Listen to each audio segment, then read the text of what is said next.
staggered election seats would take place immediately, but this gives us the chance to have the conversation with the voters about how to create greater institutional retention and knowledge and less turnover amongst the council members as we move forward. Councilmember Teresa Mosqueda right there, bringing up a novel concept this week, staggered elections, alternating the years we vote on certain city council seats. Plus, the finishing touches on the drug use and possession law the council has been working on over the past several months. We're talking about that, a study of drug use on transit, a larger investment in Seattle tourism, and a whole lot more. That's what we're breaking down this week on Seattle News, Views, and Brews, your coffee break political podcast. I'm Brian Callanan. I'm a host on Seattle Channel. The views expressed here are mine, all mine. My co-host is David Croman, who, of course, is a reporter for the Seattle Times. And David, I just wanted to check in here. A number of route restrictions on the Seattle to Bainbridge ferry route. Half the sailings canceled, I'm reading. You can't bring a wheeled vehicle, bikes included. How are you doing, my friend? Well, fortunately, I don't use that route hardly ever, so I'm doing great. I can't say the same for the people who live on Bainbridge Island who are maybe trying to get on and off. Yeah, that is not fun at all. So I appreciate the feedback. Glad you're doing well, my friend. Thank you, David. Thanks also to our background noise sponsor, City Grind Espresso on the first floor of City Hall. Thanks also to our show patrons. This week's shout out is to our patron, Eric. Thank you, Eric, always for your feedback and working on making the show better. We're going to keep in touch, my man. I appreciate you reaching out to me. If you'd like to support the show like Eric does, ask some questions, get them answered, well, become a patron. We will send you this highly sought after Seattle News, Views, and Brews sticker, this decal, for just $5 a month in support. We also feature your sticker shots on the video version of the podcast, which airs on Converge Media Wednesday nights at 7 o'clock. Thank you very much, Converge. Thank you very much, Eric. All right, let's get going with right here, right now. We need to start this week with the drug use and drug possession law that the City Council has been crafting over the past several months. This week in the Public Safety Committee meeting, required before full council approval, there are 5 amendments proposed here. I'm going to try to summarize them in this way. It's a little bit of a mess. The council staff's own memo on this legislation notes several problems. I'm going to focus on 3 right here. 1, the idea of only arresting people who are a harm to others, not themselves. Well, the way the law is written, there's really nothing in place to stop an officer from arresting someone possessing drugs, so there are some problems with clarity on what officers are supposed to do. 2, the dollars the mayor had said he was going to set aside for drug treatment, etc., $27 million. The council has not received the necessary appropriations to get that money. 3, the pre-arrest diversion programs the council wants to put drug users into. These are programs run by groups like LEAD, Let Everyone Advance with Dignity. Well, they don't have the capacity to take in more people. And David, I'm just highlighting 3 issues that jump out at me. There are definitely more here. What do you make of all the amendments the council is considering for this new drug law? Yeah, I mean, I make of it that this was never going to be easy because this problem is not easy. We're talking about subjective decisions on the part of law enforcement. That's always tricky because it's kind of leaves people unclear about what exactly is being enforced and what isn't. Money and capacity around treatment is kind of the ball game on a lot of this stuff. Lots of people voice support for treatment, but where those people go for treatment and its effectiveness and long-term sustainability, I mean, that's always been the kind of big question on this. And so everybody, I think, is saddened and frustrated by the drug use and fentanyl overdoses in Seattle. And I think as a result of that, there's a lot of sort of rightful calls for immediate action, but at the same time, it's not always immediately clear what that immediate action looks like, or, it's just, anyone sort of fooling themselves if they think that there's like a easy kind of switch to flip here that is going to immediately kind of change the situation on hand. Yeah, and you talk about the immediacy of this, and I really think another big issue here is timing, because the council's working right now to pass this law, but the mayor is promising an executive order further clarifying the police policies after the council passes this law. So it's really not clear how that's going to interact, the mayor and the council on this one. And this very much is a work in progress. I get it, but of the groups that were supposed to be meeting to work on solutions, like the folks in diversion, the treatment people, the courts, we're told in the council memo only the courts group has had some meetings on the impact of this law. I just get the feeling with this, David, that the council is kind of building the plane at 30,000 feet, and it doesn't look at all finished right now. And I just wanted to get your take on that, the timing of this, and how this is going to be, I guess, enacted over the next several months, if indeed the council is able to pass this week. Yeah, totally. I mean, and to be fair, I think to a certain extent, the state policy is the same way, that it's being built as it, Mm. the plane's being built as it flies, because again, a lot of it, the misdemeanor, gross misdemeanor was put back into place on the agreement that there would be sort of commensurate treatment, and money for that. And so, but again, it's like, where is that treatment, and who's going to do it? It's um I agree that it does feel like the city council is sort of building this as they go, but to be fair to them, so is everybody. um Yeah. and so, the timing of it, I think the one part that maybe gives some folks a little uneasiness is what does kind of go immediately into effect is the authority to prosecute. And Hmm. I think that was kind of Councilmember Lewis's skepticism about it the last time around, which is, the one thing it does sort of immediately open up is a path to jail. And for some people, that's what they want, and that's why they're pushing for this legislation. But if you're of the mind that it needs to, that this all needs to kind of work together with law enforcement and treatment and service providers, then there's clearly still a little ways to go on that. Yeah, for sure. And if you want to say the devil's in the details, where there's a lot of devils on this one, because we're talking about a ton of details that the council is going to try to work through this week. We'll see what the fallout of this is, but I'm glad we were able to bring that up, David, because I know it's a council discussion that they're hoping to get done before they really jump into their budget issues here in the next couple of weeks. So there's a lot happening here with the city council and drug laws. So we'll keep an eye on that as well. All right, moving ahead, there's an issue I've been thinking about a lot, and it looks like the council is going to take some action on it. The council is talking about staggering its elections, so letting the public vote on changing our system to shorten the terms of 4 council seats, districts 2, 4, and 6, and citywide seat 9, to 2 years for 1 term only. And so that would mean all even council seats would be on the ballot in 2029 and 2033, all odd council seats on the ballot in 2027, 2031, 2035. Now, this is a resolution in the Housing and Finance Committee brought up by Councilmember Mosqueda this week. And David, I wanted to break this down with you. As fun as it is to have 7 seats up for the council this year, we're looking at possibly a lot of turnover, a lot of institutional knowledge going away when you potentially get rid of 7 of the 9 people on the group that leads your city, possibly 8, if Councilmember Mosqueda wins her bid to join the county council. Some thoughts about this, the idea of staggered elections. Yeah, I mean, it's a little, I don't know if irony is the right word, but this is how it used to be, that we would do 4 and 5. Of course, we didn't have districts either, so it was four citywide, 5 citywide, back and forth. It was Mhm. only when we switched to district elections that we ended up with having 7 every year. Um, I think it is a challenge for everybody to have that many people up for election at once. Certainly on the, speaking from own professional experience, certainly on the media side, um, I think it's sort of undeniable that in these years when there are 7 seats up for election, I mean, and again, in Mosqueda's case, really more, th- each position doesn't Mhm. really get the same shake that they do in the other years where it's just 2 people. And that's Mhm.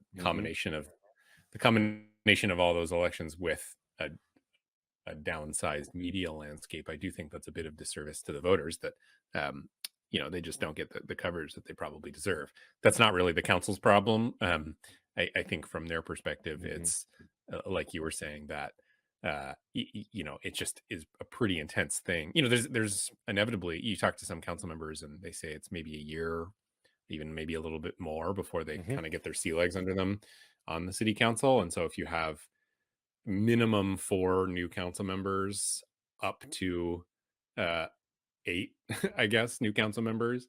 That's Yeah. a lot of people to be getting their sea legs under them all at the same time.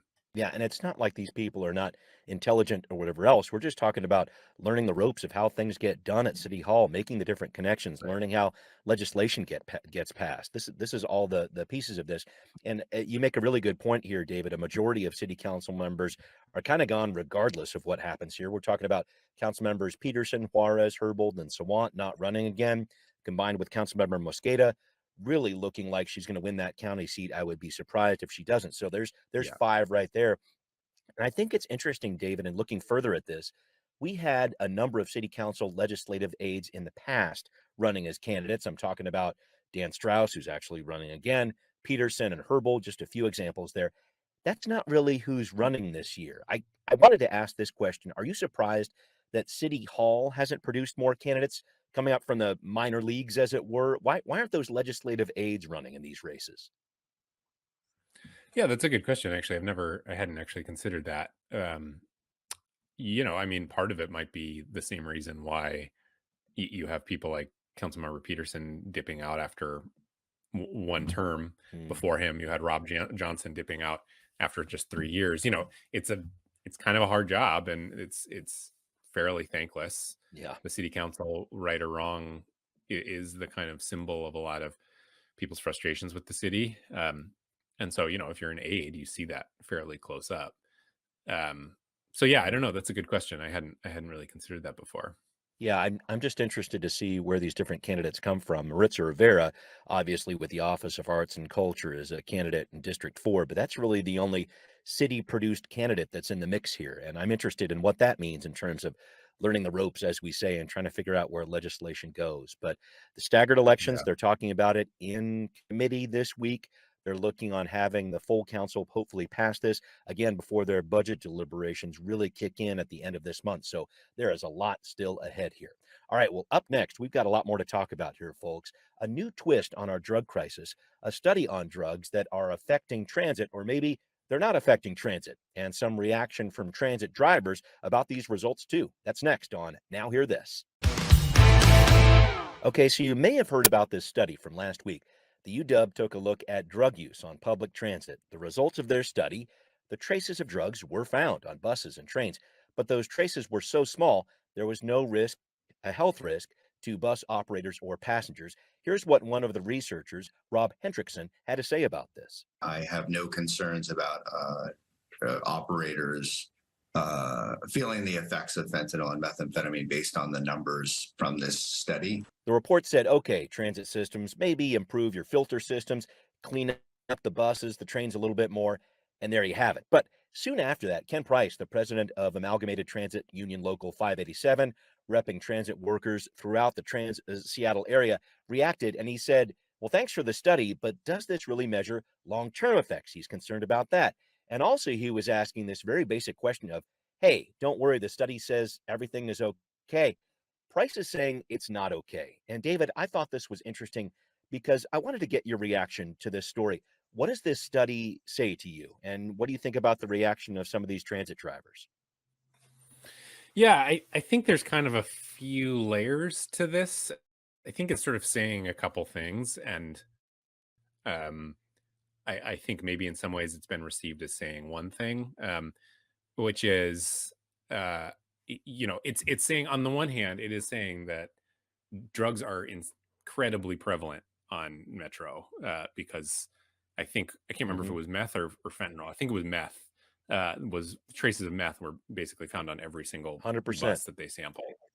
Um, and and at the same time, they're saying, that that meth does not, or that that residue does not pose sort of an immediate threat Hmm. to the drivers. I think for some people, those two things were seen as contradictory. I don't think they are. I think the Mm. former can be a problem. I think it is acknowledging that regardless of whether or not that residue poses a as physical harm to the drivers, which most studies I've seen or most evidence suggest secondhand fentanyl smoke or something like that really is not a physical threat to people.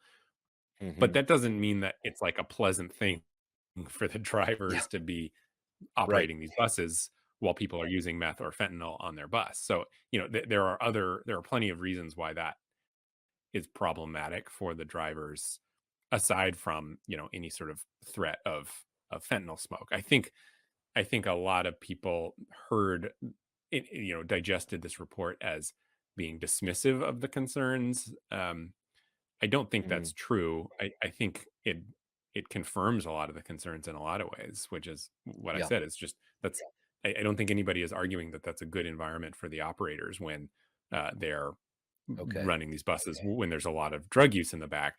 What they are saying, and I think this is confirmed by most other studies, is that the risk to their health is not via the secondhand inhalation. Again, I don't think that's to downplay that it's just an unpleasant experience for them a lot of the time. Yeah, and that's the whole thing. You brought up that factoid there about the amount of methamphetamine found on these different services, and it was surfaces, I should say, and it was found on 100% of them, and that's okay. That's not reassuring right there. And I think the bigger issue here, David, is we've been talking about public drug use in the general terms there in terms of what Seattle's doing about it, and I think there's just a push to say, okay, using drugs on transit is just it's not a comfortable situation for anybody involved, for passengers, for transit drivers, or anything along those lines. And trying to make a change there, I think, is what the transit drivers are talking about too. Make it less of a welcoming thing for people to want to do drugs on transit. Yeah, no, for sure. And I'm being repetitive here, I know, but that is, I think, the Yeah. key point that's being lost is it doesn't have to be that fentanyl smoke is like it doesn't have to be proven that fentanyl smoke is secondhand fentanyl smoke is harmful for you to also acknowledge Right. that nobody wants to be sitting around people smoking fentanyl or meth. Yeah. Um, Yeah. and Right. then that can Right. be a really uncomfortable situation for operators and drivers. And I don't know that there's any disagreement on that, despite what some of Yeah. Yeah. the narrative has been around this report, um, because Okay. it's in Metro's interest to uh, figure this out because they're trying to win back riders, they're trying to bolster service, Right. and again, I don't, I'm a transit user, I'm a transportation reporter. I don't want to be sitting next to people smoking fentanyl or using meth. I don't think Yep. anybody does. And so, for Metro, it's a priority to try and figure this out, for reasons beyond whether or not it's a threat to your health. Yeah. Thank you for breaking that down. I just that's the whole piece of this. I think there's an understanding about these different health issues, whatever else, but there's another piece of it of trying to figure out how to dissuade that drug use on buses. And do you have any knowledge about that? Like, what is Metro doing to try to handle that situation? Any thoughts there? Yeah, I don't know sort of what's exactly in the works. There's talk about, I think, Sound Transit and Metro are talking about more security. I think that's kind of the main Hmm. focus right now is around security. But yeah, I don't know. I've been curious to kind of check back in with some of the fare ambassador programs and see how that's working. But Yes. um, yeah, I think they've got a little bit of a road ahead of them on this. Yeah, for sure. Oh, well, thank you for breaking that down, David. I know it's a difficult topic to dive into, but I know it's one that a lot of people are dealing with every day in terms of using transit. So I wanted to wrap up a story we touched on a few weeks ago. There is a public hearing this week about a change to the Seattle Tourism Improvement Area. So a quick review on this, folks. The STIA is a business improvement area. There are a number of them around the city. They have special taxation rates agreed upon by the people who own property there for services like the downtown ambassadors, for example. The STIA is a little bit different. It charges a certain fee per hotel room. Those dollars go towards promoting tourism. So, two big changes here with this new STIA. The city is expanding the boundaries, excuse me, the city is expanding the boundaries of the STIA to include more of the SoDo region, it looks like. And also, they're changing the fee on the hotel rooms to a percentage of the room cost, 2.3% of that cost, rather than a flat fee of $4, which it is right now. City says 72% of the businesses in the STIA are actually on board with this. The new fees will bring in more money, about $15 million is estimated. Why is this a big deal? I was just looking inside the numbers. Our tourism industry looked better this year, but it's definitely not up to what it was. We're still about 20,000 tourism jobs short of where we were pre-pandemic. And David, I just wanted to touch on this larger issue. I often forget about how big the industry of tourism is for Seattle. How important of a driver do you see it for the region? And maybe how is this STIA expansion and these new fees? How's that going to help? Yeah, I think a lot of stock has been put into tourism coming back, by particularly the Downtown Seattle Association. Cruises are certainly back, but I Hmm. think for Downtown Seattle Association, a lot of Bruce Harrell, mayor, um, bringing back foot Sure. traffic and tourism is kind of a big uh, seen as a very important part of revitalizing downtown. Um, the jobs numbers are interesting because I think part of that, of course, is some of the lingering effects of the pandemic. I'd be curious to know how much of that also is just these jobs don't pay super well, so it's like, and Seattle's getting more expensive. How Mm, much of it is also effects of that I think we'll see more and more of is like service jobs and things like that are going to be harder to fill in Seattle as things get more expensive. And I also think since the beginning of the pandemic, yeah. a lot of tourist industries have tried to kind of streamline operations. You see a lot more walk up counters than you do kind of full service restaurants these days. So, uh, that's a little bit of a tangent, but um, as far No. as the fee goes, it's interesting to see how much support there is for that. Um, I think Yeah. it's sort of a bit of a union of sorts. It's seen as a collective good. Um, Yeah. so yeah, I think it's an example of something that uh, it seems to work because it's self-driving on the people who would benefit Yeah. the most from it. And if they feel like it's worth paying more money for it, then good for them. It's their Yeah. prerogative to do that. Yeah, they're going to levy it against themselves. There was another factoid here I drew out, David, that international visits are a big focus right now. Those visits are down close to 70% compared to the pre-pandemic levels. And I know this is a big global question to ask here, but how do you get those visitors back? That's a big piece of this puzzle, at least according to Visit Seattle and these other groups that are very concerned about Yeah, I don't know. Sign Shohei Otani to the Mariners. uh, it. Right. I don't know. I like you said, I doubt that's a Seattle issue. I think that's probably just still Sure. people staying closer to home than they maybe once did. Hmm. Uh, I think things in the airline industry are starting to stabilize a little bit. For a while there, it was super expensive and super unreliable to travel long distances, and so Right. um, yeah, I think that I would be surprised if there's any one thing that the Downtown Seattle Association, for example, could do to get more German visitors or whatever it might be. Yeah, no, there's a ton of different, and it's a very interesting report, folks. If you want to check out what's happening in the committee this week, and they're talking about $7.3 billion in visitor spending every year, and that means that $20 million spent basically every day on average by visitors in King County. So this is a big story here, and I thought it was very interesting, David. They said the optimum business mix in terms of activity happening in Seattle. It looks like this. It's an equation: two Taylor Swift concerts, okay. Then you throw on three Mariners versus Blue Jays. You get the Canadian people coming in. Six cruise dockings, two conventions, and a number of festivals. And that's the equation somehow. So I don't know how they worked out those numbers, but Taylor Swift alone, I think, is the big driver on that one. So anyway, looks like that's on its way to Yeah. passage with the city council this week. So we'll see what happens there. Coming up next year, we're talking about a traffic collision, a $20 million claim filed, and maybe some answers. David's got the story next on Transportation Talk. David, you wrote recently about how attorneys filed a $20 million claim against the state after a crash that killed a young man in Tacoma back in July. He was one of 6 young people killed in that crash. It's a claim, not a lawsuit yet, but this claim says the intersection at 509 and Alexander Avenue is a well-known danger. The city and state have not addressed it. First up, if you could, can you summarize this case? What's going on with this story? What are the facts behind this? Yeah, it was this horrible crash in July.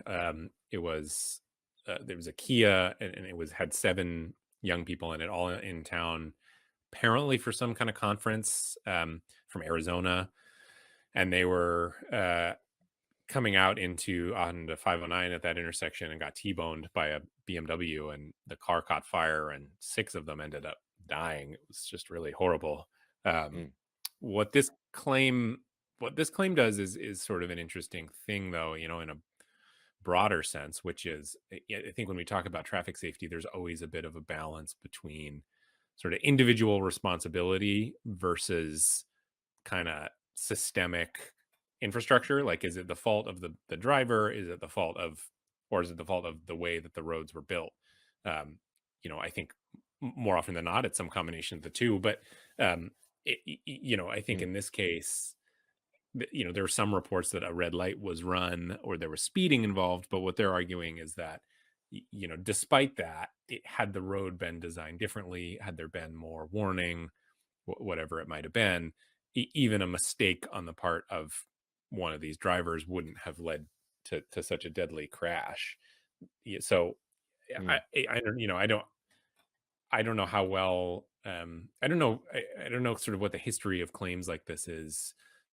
um Right. but if it's successful, it's interesting because it would seem to put a lot more responsibility on um, part of government agencies to recognize where their kind of most dangerous areas are and to do something about it. um, if not, then it ends up being kind of a personal responsibility case, and in which case that kind of lets Tacoma and the state of Washington off the hook a little bit. Um, End of the day, it's a really tragic thing, and it's horrible always to Hmm. think and write about these crashes, but its result will be, yeah, again, kind of interesting for how we dole out blame when something terrible like this happens. Yeah, and it makes me think too, at least what I've seen with this claim, and you're writing about it, this whole idea of, okay, there's this really long straightaway that led up to this intersection, which I'm not going to say that forces people to speed or anything along those lines, but that's kind of what the claim's saying. It's got this long stretch. We can really build up a lot of speed there. And I just think about that when you talk about what could happen with this case. I know a lot of intersections in my neighborhood where that happens there, and I just wonder how something like this might set a precedent and how other governments might react to something like this. This is something that could have some pretty far-reaching impacts. It feels like to me. Yeah, I would think so. I mean, I don't think it would like literally be precedent setting, but people might, other cases like this, the lawyers might look to it and say, if that was successful, then we can be Yeah. too. Um, if it's settled out of court, which a claim, it sort of leaves open that possibility, and oftentimes these things are, then I don't know that it would get to that point. And it might, Mm. that might be what this family wants, which is, their right and their prerogative. But if it does go to trial and there's a ruling on it, then yeah, that it could raise a lot of questions about crashes or incidents like this again in the future. Yeah, it's just it's an interesting case, and you're right. The bottom line of it is this was a tragic, multiple death crash here. It was terrible to see this back in the summer, and we'll see where this court piece goes with this claim happening right now. Thank you very much for breaking that down with me here, David. Need to wrap up with you and David, as we often talk about on this show. More often than I'd like to say, troubled times for the Mariners here in September, especially. I'm one of those fans who thinks sometimes just by watching the game, maybe I'm bringing the bad vibes. Do you have any similar qualms about I know. watching the M's these days? Yeah, I don't know. I don't watch. I never watch the first half of games anymore just because of my the schedule with my kid. But tuned into the Yeah. second half, and yeah, boy, last night's was about as um, heartbreaking as we can get. I'm starting to get to the point where I feel like they need to win the next 2 games, otherwise the season is kind of in trouble. Oh man, I have that feeling too. And it's something about Yeah, I can't watch, I don't watch. I'm usually the first half guy, so I'm glad we're able to trade off like that. I jump in for the yeah, first half, just kind of go away thinking, oh, this is looking really good. And then yeah, I don't know what to say. But I tell you what, David, we'll keep the good vibes going as best we can for the Mariners on this show. That's the way we do it here on Seattle News, Views, and Brews. And thanks, everybody, for listening. You can always find out right here what's brewing in local politics. This podcast is on Apple, Spotify, wherever you like to listen. Please also find Seattle News, Views, and Brews on Patreon. Show your support there. We really, really need you, folks. We'd love to have you support the show. Thanks for watching on Converge Media as well. We'll see you next time. Seattle News, Views, and Brews is an independent production of Callanan Media Services. Copyright 2023.